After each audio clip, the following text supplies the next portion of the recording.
बता दूं कि इस महाराजगंज को सिर्फ उम्मीद का किरण जो है उसको, जो महाराजगंज की जनता हमारी सोच रही है उसको बस करना है। नेता हैं वीआईपी पार्टी के नीतीश द्विवेदी और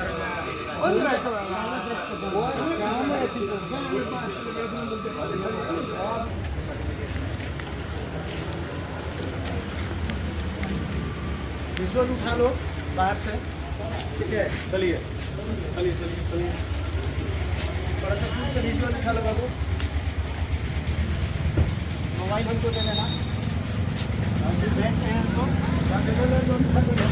आप देख रहे हैं अपना बिहार और आज हम पहुंचे हैं महाराजगंज विधानसभा के पसनौली गांव में है, जहां मेरे पीछे देख रहे हैं नीतीश द्विवेदी जी का ऑफिस है। युवा नेता हैं वीआईपी पार्टी के नीतीश द्विवेदी और इनका एक महासभा है, एक रैली कर रहे हैं घर घर गांव जाकर। आपका बेटा आपके गांव, आज बात करेंगे इसका मुख्य उद्देश्य क्या है नीतीश द्विवेदी जी से, और एक युवा नेता है वीआईपी पार्टी के।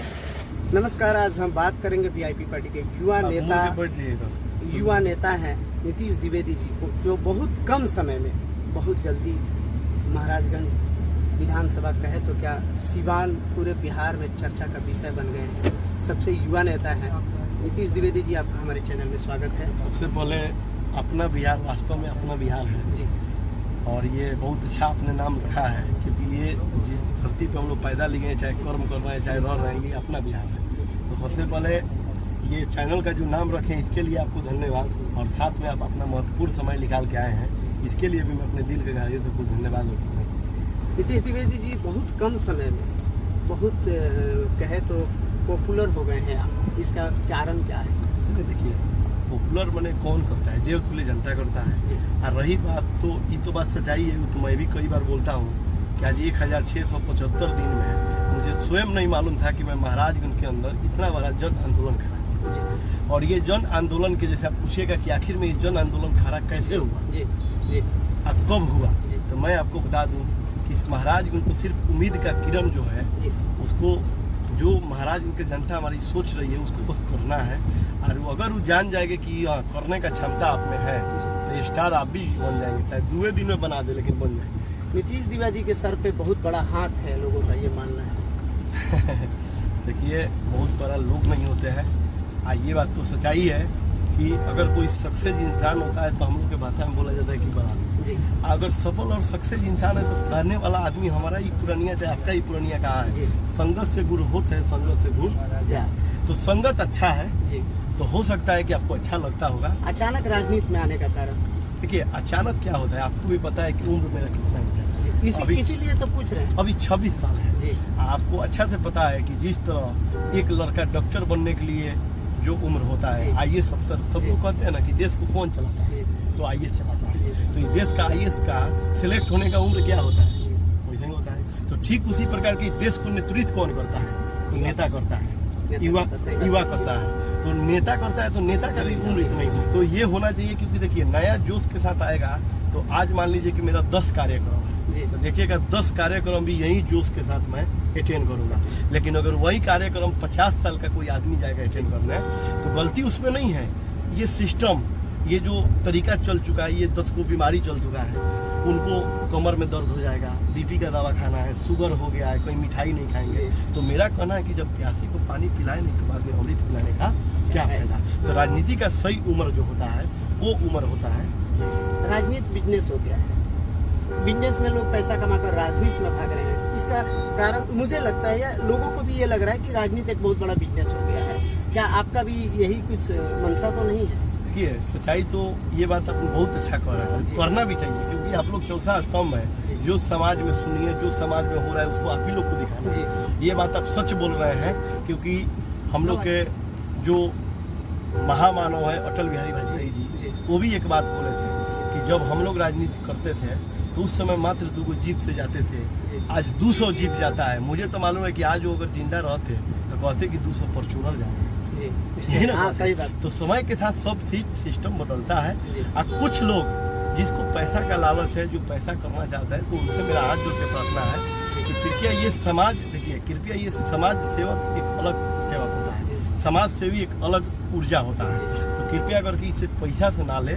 ये समाज सेवा वाला अगर सही सेवक है, उसको चाहे उसके पास पैसा है चाहे नहीं है, चाहे उसके पास बहुत ज़्यादा साधन नहीं है, सुविधा नहीं है, तो उसका जोश और जुनून को पहचानिए और उसको चुनिए।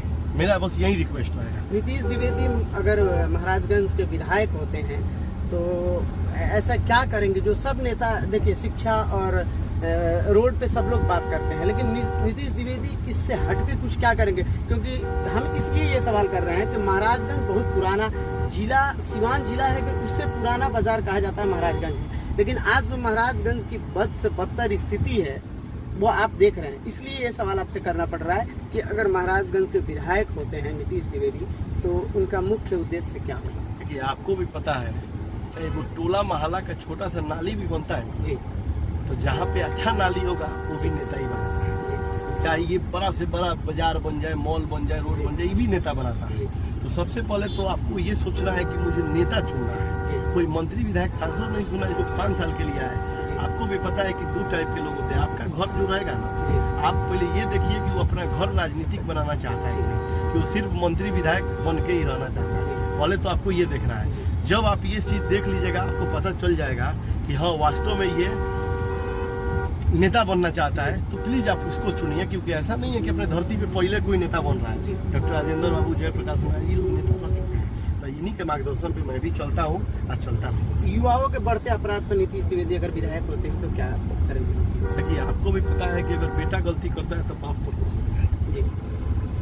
अगर बेटा गलती करता है तो बाप पर, अगर नेता गलती करता है तो देव तुल्य जनता है, क्योंकि चुनता है देव तुल्य जनता कहलाता है। तो मेरा मानना है देव तुल्य जनता से कि आप प्लीज एक अच्छा लीडर चुनिए, ताकि ये समाज और ये सृष्टि तो बहुत बड़ी है, लेकिन ये समाज का बदलाव उस सृष्टि के देखते हुए कि क्या सही है क्या गलत है। आज जो भी हो रहा है मुझे भी दुख है, ये गलत हो रहा है, ये होना नहीं चाहिए। इससे बेहतर, क्योंकि देखिए आप भी कहीं ना कहीं, आपके भी माँ पिताजी बहुत श्रद्धा से आज भेजे हैं, भलूक आपको फोन नहीं कर रहे हैं, लेकिन उनका माइंड जरूर है कि आप महाराजगंज में गए हुए हैं। तो ये चीज़ उनका कम से कम ममता का चीज़ मत तोड़िए, क्योंकि माँ का जो ममता होता है ना, वो आज जब जब इस सृष्टि में, ये देश दुनिया में जब जब अत्याचार हुआ है तो माँ रूपी कोई माई आके इसको रुकी है। तो वो चीज़ को आप लोग प्लीज मत जगाइए और इसको बेहतर बनाने का प्लान बनाइए कि ये बेहतर कैसे हो सकता है। और युवा तो पूरा कागज होता है, उस कागज को भरिए मत। उस कागज में लिखना है तो अच्छा गुणवत्ता पूर्वक शब्द लिखिए, और नहीं तो फिर छोड़ दीजिए। जो जाति की राजनीति चल रही है बिहार में, आप भी उससे वाकिफ हैं, और नीतीश द्विवेदी ब्राह्मण समाज से आते हैं और आप राजद से गठबंधन, आपका पार्टी है, महागठबंधन में है, तो आपको क्या लगता है कि यहाँ से आपको टिकट मिलेगा और सभी जाति का वोट मिलेगा आपको? चूँकि अभी राजद में एक बहुत बड़ा बवंडर हुआ था ब्राह्मण को लेकर। देखिए, राजद में कौन क्या किया था ये बात मुझे नहीं मालूम है, लेकिन मैं नेताजी लोग को बहुत करीबी से जानता हूँ। उन लोग का सोच सामाजिक सोच है, भूमिहार ब्राह्मण ऐसा रही का सोच नहीं है। अब मैं तो एक प्रतिष्ठित पोस्ट पर हूँ, मैं किसी पार्टी के राष्ट्रीय लेवल के पोस्ट पर हूँ, मैं VIP पार्टी के राष्ट्रीय सचिव हूँ, तो मेरा भी लीडर के साथ कई बार बैठना होता है।